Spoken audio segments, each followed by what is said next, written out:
All right, guys, so we got to talk about Stephen A. Smith today, okay? Because once again, he gave a stupid race baiting take unnecessarily. You guys remember Stephen A. Smith's take on Tim Tebow being signed by the Jaguars, right? He said that it was white privilege. It was an example of white privilege because nobody else would get that opportunity outside of Tim Tebow because he is white, right? Even though he is very close friends with Urban Meyer, and that's the obvious reason why he got it, not because of his race. Stephen A. Smith stuck with that narrative anyways, right? So now Tim Tebow has been released from the Jaguars after a very disastrous performance in his first preseason game. It was honestly pretty bad, okay? But they gave the guy a shot, right? He got released, and Stephen A. Smith, in his reaction to Tim Tebow being released, basically doubles down on his white privilege take to say, well, it's white privilege because Tim Tebow got an opportunity that black people don't get, even though the NFL is 70% black. Take a look. What America needs to understand is that we're not talking about Tim Tebow. We all root for him individually as the person, as the man. What we were talking about is exactly what you just brought up, Max. Opportunity. People think, like you say, he didn't get the job. Well, I got news for you, Max. There's a whole bunch of black folks that never even get the opportunity, nor would ever get that opportunity, ever in life. You think about this for a second. He was a Heisman Trophy winner and a star on a collegiate level as a quarterback, came into the NFL and played as a quarterback. When he was playing quarterback, there were people that were saying, maybe you should try to be a tight end or something. He like, no, I'm a quarterback. Didn't work out.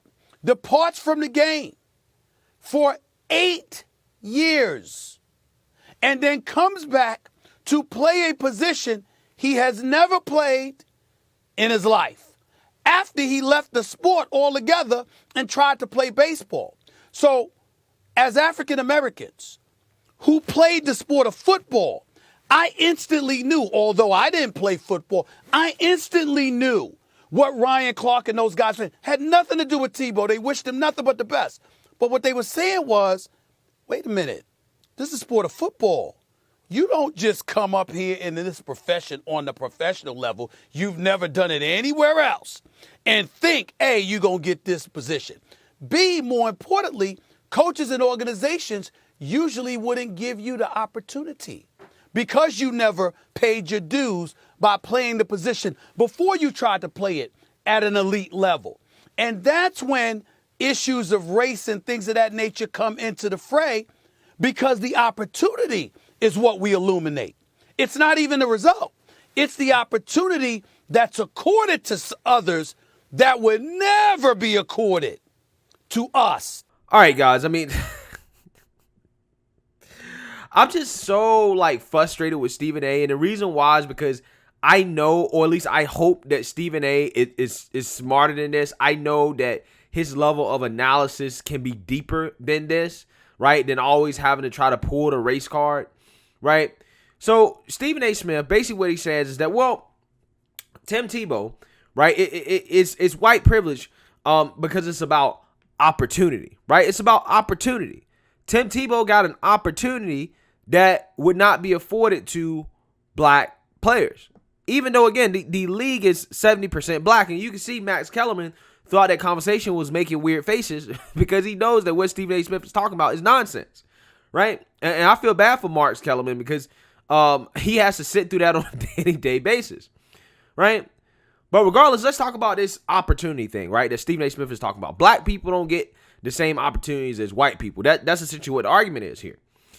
And the reason why I want to talk about this is because I think this concept of equal opportunity is very, very misguided, right? It's one of those things that we like to say, and I definitely think that society should strive to give everybody equal opportunity. But in my opinion, guys, I really don't think that can ever be possible. I think you should strive for it, but it's never going to be possible. And it shouldn't be possible.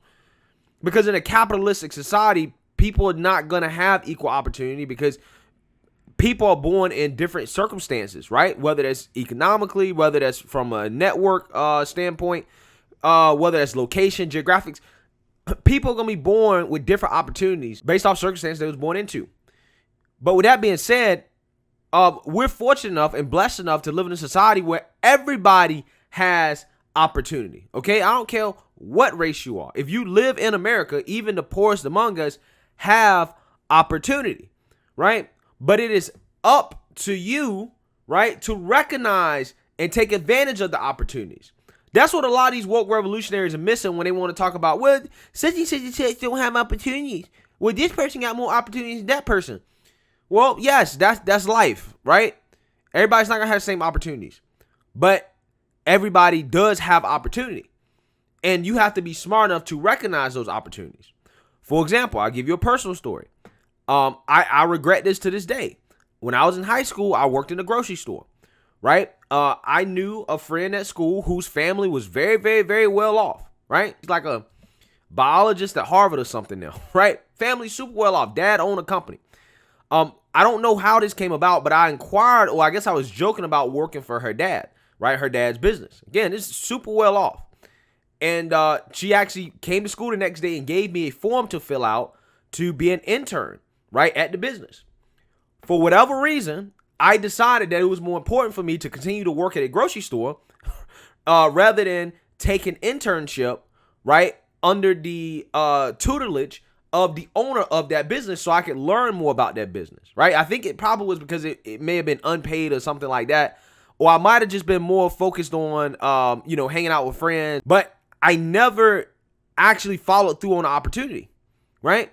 And when I got into college and I understood how important having work experience was, like resume experience in regards to, business and stuff like that, I regretted it because I knew that, okay, damn, I had an opportunity sitting right there in front of my face and I didn't take it for various reasons, even though I had the opportunity to be mentored by somebody who owned a business, right? I had an opportunity. But again, I didn't recognize that opportunity. I didn't take the opportunity. And this is exactly what I'm talking about. Everybody in life has opportunities, but you have to be able to recognize that opportunities are there and take it. Most people can't recognize opportunity, right? Doesn't mean they don't have it. It just means they don't see it, right? And the thing is that if you work hard and you seek opportunity, which means you're actively looking for opportunities, you're actively building up your skill set to give you access to more opportunity, you're constantly networking, right? So that somebody can give you an opportunity, then you'll get more opportunities, right? Opportunity comes to those who create opportunity, okay? You can create your own opportunities, but you have to be able to work at it and also recognize when opportunities are actually there. A lot of people don't want to do that. They want opportunities handed to them on a silver platter. And they want to complain about everybody else. Say, oh, this person has opportunity. That person has opportunity. Everybody has opportunity. You got to create your own. What Tim Tebow did was he took advantage of an opportunity, right? He took advantage of an opportunity to get back in the NFL, to play tight end, okay? Even though he didn't have experience because he had a network, right? He took advantage of his network. Stephen A. Smith is a famous sports analyst. He has a network. There are opportunities that he has that other people don't have because of his network, right? Stephen A. Smith's colleague, Bomani Jones, who happens to be black, had a failing show on ESPN, right? But he got a contract extension even though his show sucked, right? And they canceled the show. He still got a lucrative contract extension where he's making millions of dollars, right? Even though he wasn't that good. Is that privilege? Right? Well, how do you explain that? How do you explain that? Well, this guy has opportunities because of his network. Or maybe ESPN didn't want to look bad getting rid of a black host of a show. So they decided that, hey, you know what? Let's, give him this little sweetheart deal to host this podcast, even though he's not really that profitable for us. Who knows, right? They never seem to question that type of privilege. And Stephen A. wants to talk about what he had the opportunity to go from playing quarterback to tight end and get a chance. That happens to a lot of players. I remember Armonte Edwards, right? He was a quarterback, I think, at Appalachian State University, right? He got drafted by the Panthers.